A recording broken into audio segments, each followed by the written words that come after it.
The mood changed, like someone had hit a wall switch. And that is when the Titanic really spoke to me, and it hit me pretty hard. More than 90 years after sinking, the Titanic's hidden secret beneath the North Atlantic was finally revealed, changing history completely. The ship did not sink the way history told us, and the real story of its final moments is far more heartbreaking.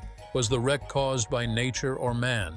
Join us as we uncover the Titanic's darkest secret. The night the sea took the Titanic. Late on a calm April night, the Titanic moved quietly through the dark Atlantic. The ship was steady, confident, and filled with people who believed they were safe. Then, at 11:40 in the evening, everything changed in a single heartbeat. High above the deck, lookout Frederick Fleet saw danger rising out of the darkness. An iceberg stood directly in the ship's path. He reacted at once and warned the bridge. First Officer William Murdoch responded quickly. Orders were given to turn the ship and reverse the engines. The crew acted with urgency, but the distance was too short and the moment too late. The Titanic brushed past the iceberg, and its starboard side struck the ice. It did not tear open the ship like a knife. Instead, the force bent the steel inward.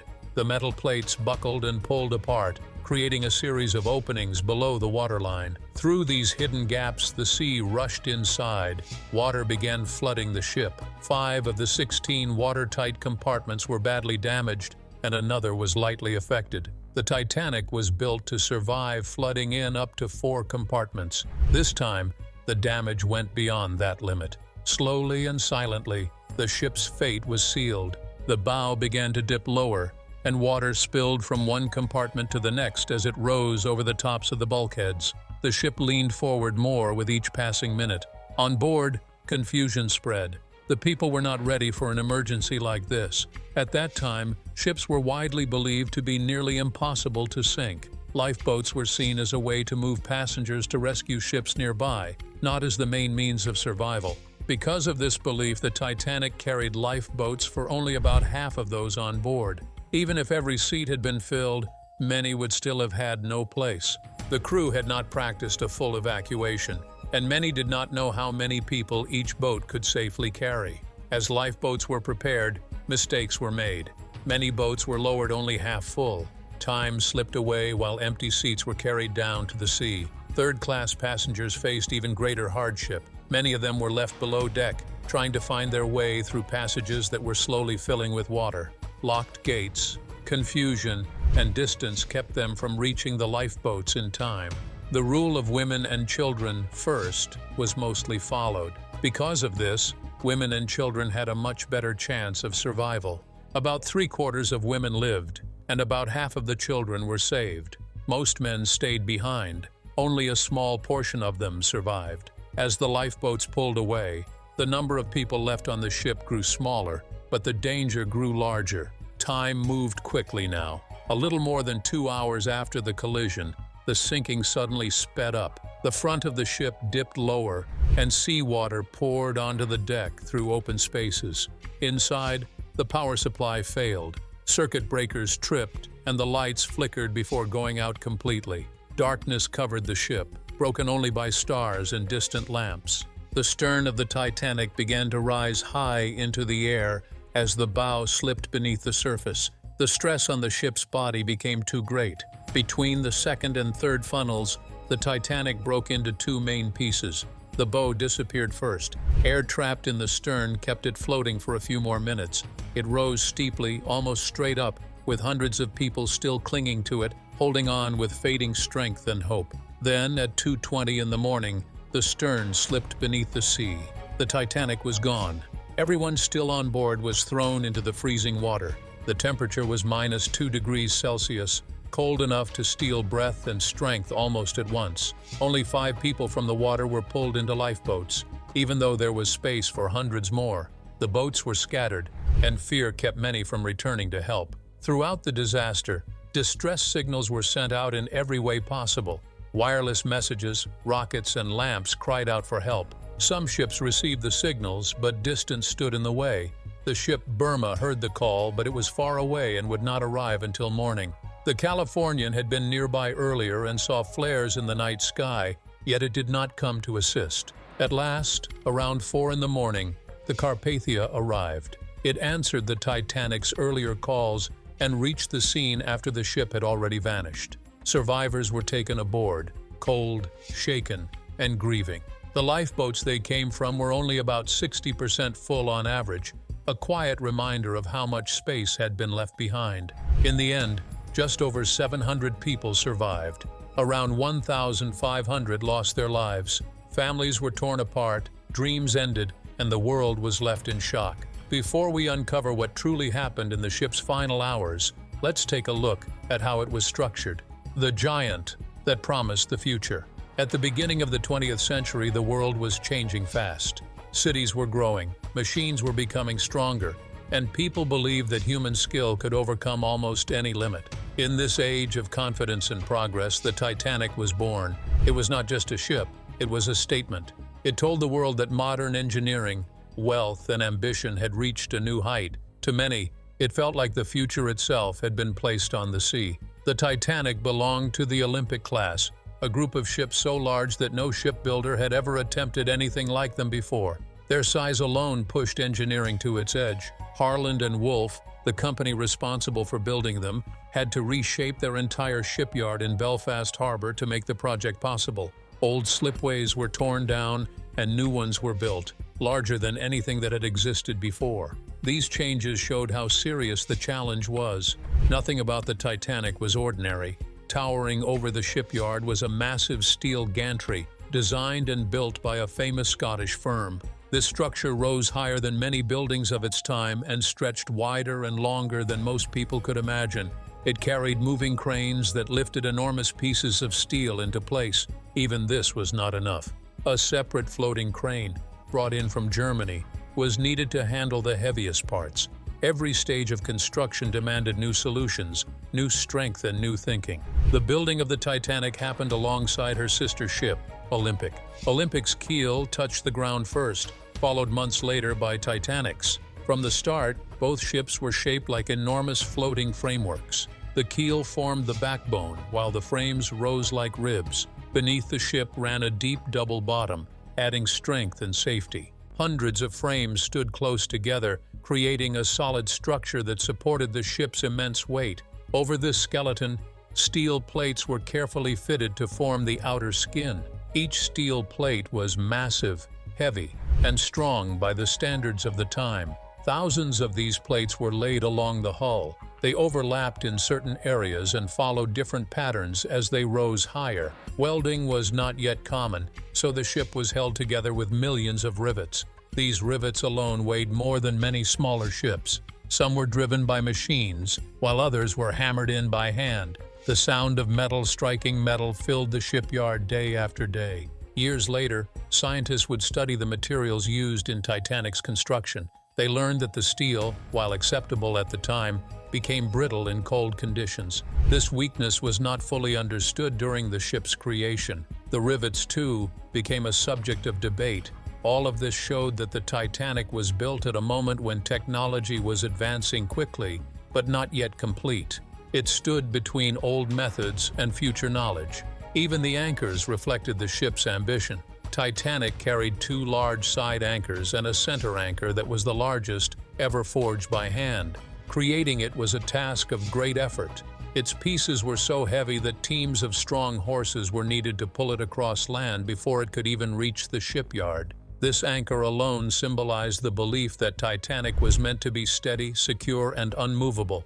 Behind this grand achievement were thousands of workers. About 15,000 men labored in the shipyard, often in dangerous conditions. Safety rules were basic, and protective equipment was rare. Injuries were common, and some were severe. A few workers lost their lives during construction and fitting out.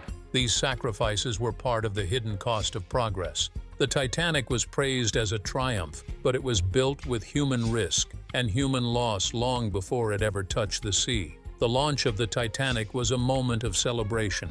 Thousands gathered to watch as the great ship slid into the River Lagan. Soap and animal fat were spread beneath her to help her move smoothly. Important figures stood among the crowd, witnessing what seemed like history in motion. There was no traditional ceremony with champagne.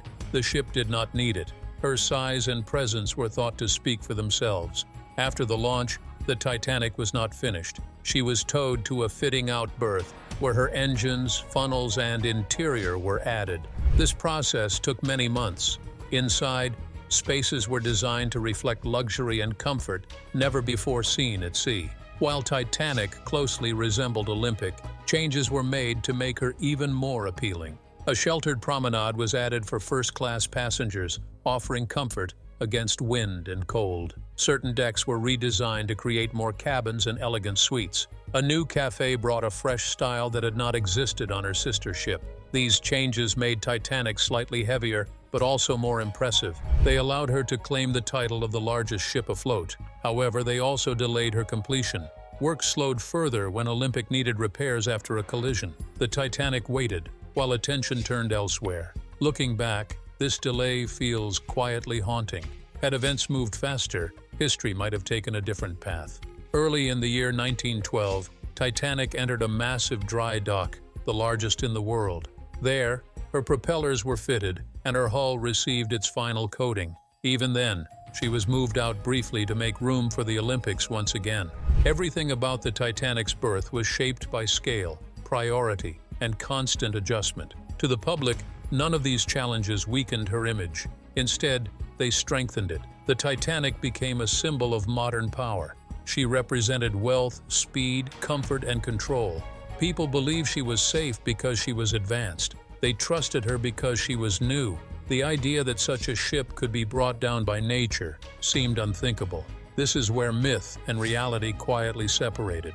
The myth said that size meant strength and progress meant protection. The reality was more delicate. Titanic was powerful, but she was also complex. Her safety depended on materials, design choices, and human decisions made within the limits of the time. She carried the best knowledge available, but not the knowledge that would come later. So how could a ship like this be taken down by an iceberg? Titanic's hidden grave. When the Titanic slipped beneath the waves, it did not simply disappear from sight.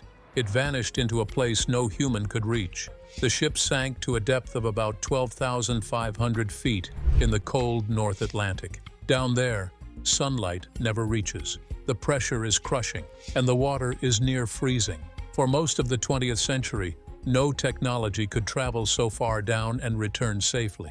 The Titanic settled into silence, hidden in the dark, as if the ocean itself had decided to keep her secret. For decades, the world searched in hope and wonder. The Titanic captured hearts everywhere. People read books, watched films, and imagined where the ship might rest. Expeditions tried and failed. The ocean floor was vast, and the ship was small by comparison. Storms, strong currents, and limited equipment made the search even harder.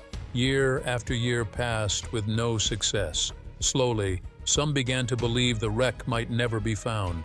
73 years went by. Generations lived and died without knowing where the Titanic lay. The ship became more legend than object. It was spoken of as a ghost, resting somewhere beyond reach. Yet deep below the surface, the wreck remained exactly where it had fallen, broken and scattered, waiting without knowing it was being sought. The moment everything changed came in the mid-1980s.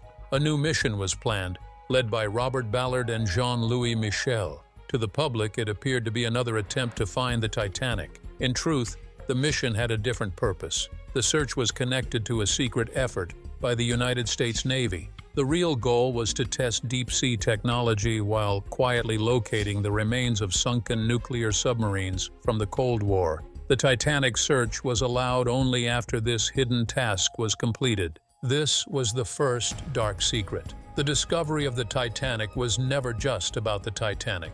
Once the secret work was done, Ballard was given limited time to search for the famous ship. He knew he could not scan the entire ocean floor looking for the wreck itself. Instead, he changed the way people searched. He believed that when the Titanic broke apart and sank, it would have scattered debris across the seabed. Finding this trail would be easier than finding the ship all at once. Using a remotely operated vehicle designed to glide just above the ocean floor, Ballard and his team began their search. The vehicle sent back images through cameras, slowly sweeping the darkness below. The work was slow and exhausting. Hour after hour, the screen showed only mud, rocks, and empty space. The ocean floor seemed endless. Then, one quiet moment changed everything. The cameras picked up something unnatural. A man-made object appeared against the seabed. It was a boiler, standing upright in the mud. This was the first clear sign. Boilers were heavy and would have fallen straight down when the ship broke apart. Finding one meant they were close. Following the debris trail, the team moved carefully forward. More objects appeared, pieces of metal, fragments of the ship's structure. Each item confirmed they were on the right path. The trail led onward, guiding them like breadcrumbs left behind by history itself. At last, the cameras revealed the bow of the Titanic. It rose from the seabed like a silent monument. The front of the ship was still largely intact, resting upright as if frozen in time. The anchor chains were visible. The shape was unmistakable. After more than 7 decades of darkness, the Titanic had been found. As the search continued, the team discovered that the ship was not in one piece. The stern lay far away, badly damaged and twisted from the violent forces of the sinking. Between the bow and stern was a wide field of debris spread across the ocean floor. This confirmed what many had debated for years. The ship had broken apart before reaching the seabed. The discovery was both joyful and sobering. There was excitement in solving one of history's greatest mysteries, but there was also deep respect for the site. This was not just a wreck, it was a grave. Hundreds of lives had ended here, and the ocean had kept them undisturbed for generations. From beginning to end, the mission changed how the world understood the Titanic. It showed that the story was more complex than anyone had known. It also revealed that great discoveries are sometimes born from hidden purposes. Without the Cold War mission, the technology and funding might never have existed. The Titanic was found because history crossed paths with secrecy. And yet, finding the wreck only opened the door to new questions. What else was the ocean hiding within that silent steel? What we thought we knew. For a very long time, people believed they already understood the Titanic. The story felt complete. A great ship struck an iceberg, water rushed in, and the vessel slowly sank into the night. This version of events was repeated in books, classrooms, and films for generations. It became familiar, almost gentle in the way it was told. The Titanic was seen as a tragic accident, simple in cause and clear in outcome. But what people thought they knew was shaped more by distance and imagination than by solid proof. For nearly a century, the most common belief was that the Titanic suffered a large tear along its side. It was said that the iceberg sliced open the hull, allowing the sea to pour inside. Many believed the ship sank calmly, almost gracefully, before breaking neatly in two. These ideas came from survivor memories, early reports, and artistic drawings. They made sense on the surface, and for a long time there was no way to challenge them. Early expeditions to the wreck did little to change this thinking. When the Titanic was first found on the ocean floor, the technology used to explore it was limited. Cameras could only see small areas at a time. Images were blurry and often dark. The ocean floor hid much of the ship beneath sediment and shadows. Explorers saw parts of the bow and pieces of the stern, but not the full picture. From these small glimpses, old beliefs were carried forward. These early missions relied on remotely operated vehicles that sent back low-quality video. The footage was groundbreaking for its time, but it was far from complete. The images showed damage, but not detail. The shape of the wreck could not be fully measured. The exact position of debris was unclear. Because of this, many assumptions went untested. The ship's breakup, the pattern of flooding, and even the way people survived were interpreted through guesswork. Some believed the ship broke apart cleanly at the surface. Others thought it stayed mostly intact until it hit the seabed. Without precise data, these questions remained open. The wreck itself seemed to confirm whatever story a person already believed. Each blurred image became a mirror for old ideas. The Titanic stayed trapped not only under the ocean, but also under a layer of misunderstanding. Then quietly, everything began to change.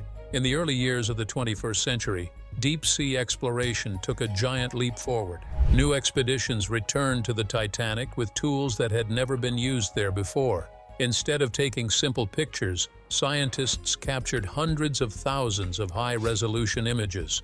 Lasers measured distances with extreme accuracy. Every piece of the wreck, from the largest section of the hull to the smallest fragment on the seabed, was recorded in detail. These images were not viewed one by one. They were combined using advanced methods to create a complete digital model of the wreck site. For the first time, the Titanic was recreated in 3 dimensions, down to the smallest measurement. This was not an artist's drawing or an educated guess. It was a true digital resurrection, built from precise data. The ship could now be studied as if it were still whole, frozen in time. This new approach changed everything. Underwater robots moved slowly and carefully around the wreck, capturing overlapping images from every angle. Submersibles carried equipment close to the seabed, allowing for steady and detailed scanning. Photogrammetry was used to turn flat images into 3-dimensional shapes. Each scan added another layer of understanding. Piece by piece, the Titanic revealed what had been hidden for decades. The difference between this method and earlier exploration was vast. Before, researchers relied on photographs and rough measurements. Now they had exact maps. The wreck could be measured like a building before renovation. Engineers could study stress points. Historians could see how parts of the ship had shifted. Scientists could follow the path of debris and understand how the ship came apart. What these scans showed challenged nearly every old assumption. The damage was not one long gash. The breakup was not simple or clean. The sinking was not as calm as once believed. However, this was not the only secret the Titanic was hiding. Titanic's darkest secrets finally exposed. For more than a century, the Titanic lived in the world's memory as a simple story. An iceberg struck the ship, the hull was torn open, and the vessel slowly slipped beneath the waves. This version of events felt clear and complete, yet the deep sea does not forget, and it does not lie. As technology finally allowed humans to see the wreck in full detail, the Titanic began to reveal secrets that reshaped everything we thought we knew. These discoveries did not change the tragedy itself, but they changed how we understand it. One of the greatest myths was the idea of a single massive gash along the ship's side. For decades, this image dominated drawings and explanations. It seemed logical that such a wound would doom even a great ship, but new evidence showed something very different. The iceberg did not slice the Titanic open like a blade. Instead, it pressed against the hull, bending and stressing the steel plates. This pressure caused the plates to buckle and separate at their seams. What formed were not huge openings, but many small punctures. Each was roughly the size of a sheet of A4 paper. On their own, these holes might not have seemed deadly. Together, they were devastating. They stretched across multiple watertight compartments, allowing water to enter faster than the ship was designed to handle. The Titanic was built to survive flooding in a limited number of compartments, but these scattered openings defeated that safety system. The ship did not fail because of one great wound, but because of many small ones working together. Another long-held belief was that the Titanic split cleanly in two. Early survivor accounts and simple diagrams suggested a neat break, almost gentle in nature. This idea shaped how the sinking was imagined for generations. However, detailed mapping of the wreck told a far more violent story.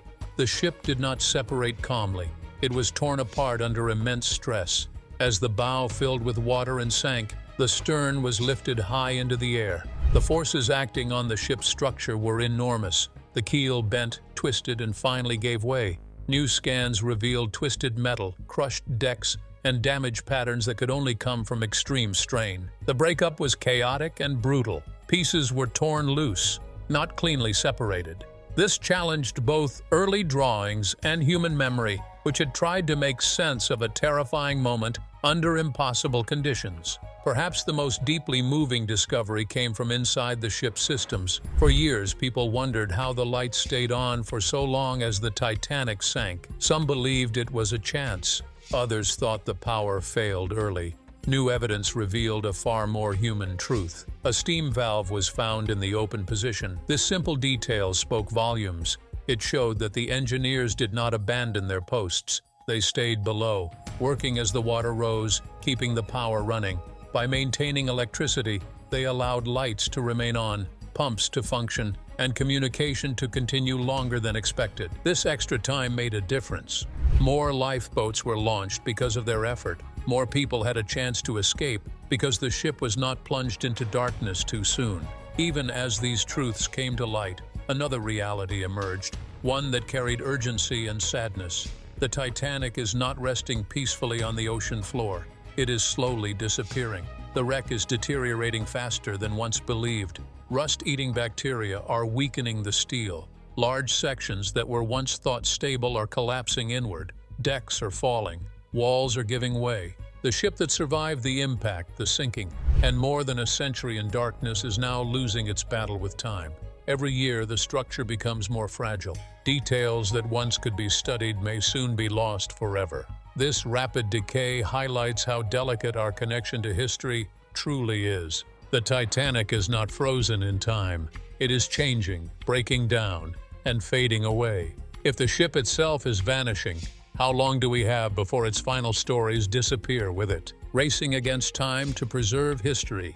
Even more than a century after its tragic sinking, the Titanic continues to capture the imagination of the world. But the ship itself is slowly disappearing beneath the waves. Rust and microbial decay are steadily consuming the wreck, breaking apart decks, walls, and metal structures that survived the initial disaster. Time is relentless, and every year fragments of history are lost. This urgency has sparked a race to recover artifacts, preserve them, and keep the story alive for future generations. Museums, researchers, and private organizations are all striving to save pieces of the Titanic before they vanish completely. The challenge is more than physical. It is deeply ethical. Each artifact represents a moment frozen in time, but it is also a reminder of the human lives lost on that night. Some argue that recovery is preservation, ensuring that the lessons and stories of the Titanic remain tangible and accessible. Others believe that touching the wreck is a form of desecration, disturbing a grave where hundreds perished. Every object recovered is weighed against these moral questions, creating tension between curiosity, education, and respect for the dead. Among the most fascinating potential recoveries is the Marconi telegraph, the device that sent Titanic's distress signals across the Atlantic.